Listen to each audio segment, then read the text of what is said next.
ఈరోజు మీ అందరికీ ఒకటే విజ్ఞప్తి చేస్తున్నా, ఏదైతే నేను చెప్పానో దానికి అనుకూలంగా నేను ఎప్పుడు కూడా ఏదో ఒక విధంగా ఈ ప్రాంతాన్ని అభివృద్ధి చేయాలని ఆలోచిస్తున్నాను.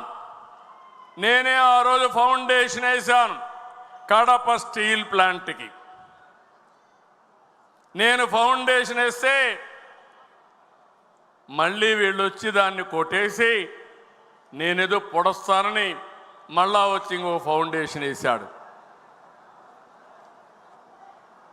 ఇవన్నీ కూడా మీరు ఒకసారి చూస్తే ఇలాంటి లేనిపోని చేసి అసలు ప్రాజెక్ట్ లేకుండా చేసే పరిస్థితి తీసుకొచ్చారు. మొన్ననే నేను వచ్చినప్పటి నుంచి మాట్లాడుతున్నా, గట్టిగా మాట్లాడా. ఈరోజు మీకు హామీ ఇస్తున్నా, కడప మహానాడులో ప్రతినిధుల మహాసభలో మీ అందరికీ హామీ ఇస్తున్నా, 10 రోజుల్లో కడప స్టీల్ ప్లాంట్ పని ప్రారంభమవుతుందని అనౌన్స్ చేస్తున్నా.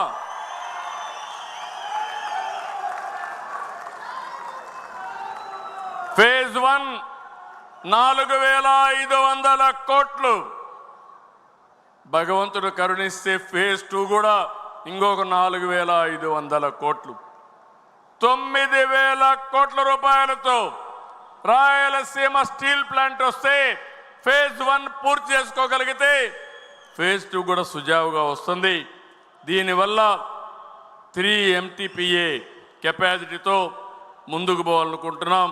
3,000 మందికి ఉద్యోగాలు వస్తాయి.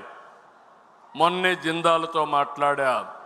నేను ఒకటే చెప్పాను, ఇంకా ఏమాత్రం కూడా డిలే కాకుండా జూన్ 12వ తారీఖుకి ఈ ప్రభుత్వం వచ్చి 1 సంవత్సరం అవుతుంది. అంత లోపలనే మీరు ప్రారంభించండి. అవసరమైతే నేను కూడా వచ్చి కొబ్బరికాయ కొడతాను తప్ప మళ్ళీ ఫౌండేషన్ అయ్యను, మళ్ళీ నేనే వచ్చి ఇనాగరేషన్ చేస్తాను, ప్రారంభం చేస్తానని చాలా స్పష్టంగా చెప్పాను. అది మన యొక్క పట్టుదల. ఈ రాష్ట్రానికి కొన్ని వనరులు ఉన్నాయి. ఆ వనరులు ఉపయోగించుకొని మనం అభివృద్ధిలో ముందుకు పోవాల్సిన అవసరం ఉంది. మన మీద ఒక నమ్మకం ఉంది. దేశంలోనే 1 సంవత్సరంలో ఇంత పెద్ద ఎత్తున పెట్టుబడులు రాలేదు. మొన్నటి వరకు ఈజ్ ఆఫ్ డూయింగ్ బిజినెస్ మాట్లాడాం. ఇప్పుడు నేను మాట్లాడేది స్పీడ్ ఆఫ్ డూయింగ్ బిజినెస్ మాట్లాడుతున్నా. ఎమ్మెల్యేలకు కూడా చెప్పాను, 175 నియోజకవర్గాల్లో ఇండస్ట్రియల్ పార్క్స్ పెట్టాలి. అక్కడ ఇండస్ట్రీస్ని ప్రమోట్ చేయాలి. ప్రతి ఒక్క ఇంటికి ఒక ఎంటర్‌ప్రెన్యూర్ని తయారు చేయాలి. రతన్ టాటా ఇన్నోవేషన్ హబ్ పెడుతున్నాం. అమరావతిలో హెడ్ క్వార్టర్ ఉంటుంది. విశాఖపట్నం, రాజమండ్రి, విజయవాడ, తిరుపతి, అనంతపురం కేంద్రాలుగా 5 హబ్బులు ఉంటాయి. ప్రతి ప్రాంతాన్ని అభివృద్ధి చేయడం ఒక ధ్యేయంగా పెట్టుకొని ముందుకు పోతున్నామని చెప్పి కూడా నేను మీకు తెలియజేస్తున్నా.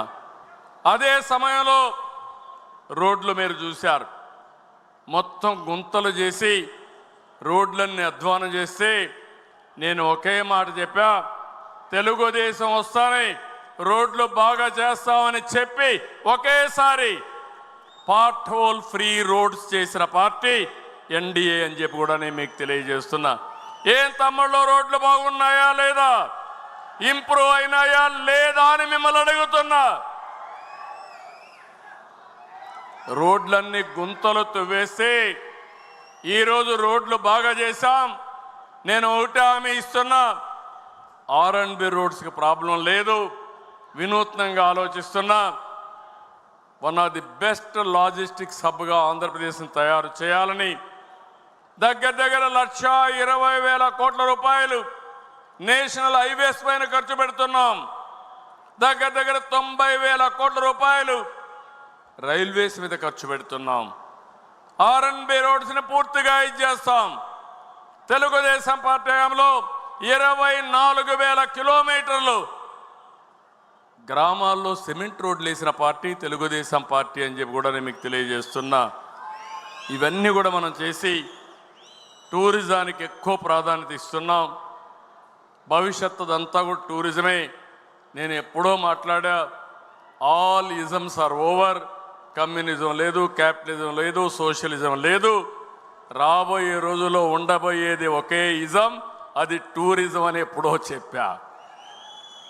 టూరిజం వల్ల ఉపాధి కలుగుతుంది, ప్రతి ఒక్కరికి కూడా ఈజీగా ఉద్యోగాలు వచ్చే అవకాశం వస్తుంది.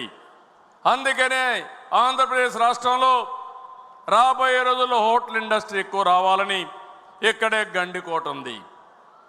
Gandikota one of the most beautiful place.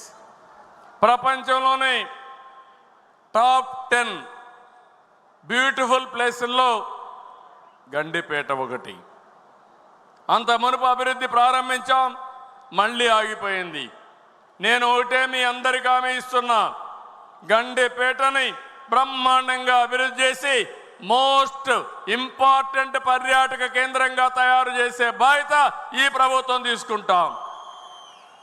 Airport ఉంది, గండికోట మంచి సీనరిక్ ప్లేస్ ఉంది, పక్కనే శ్రీశైలం ఉంది, పక్కనే ఒంటిమిట్ట ఉంది. ఇవన్నీ అభివృద్ధి చేయడం పెద్ద కష్టం కాదని కూడా మీ అందరికీ తెలియజేస్తున్నా.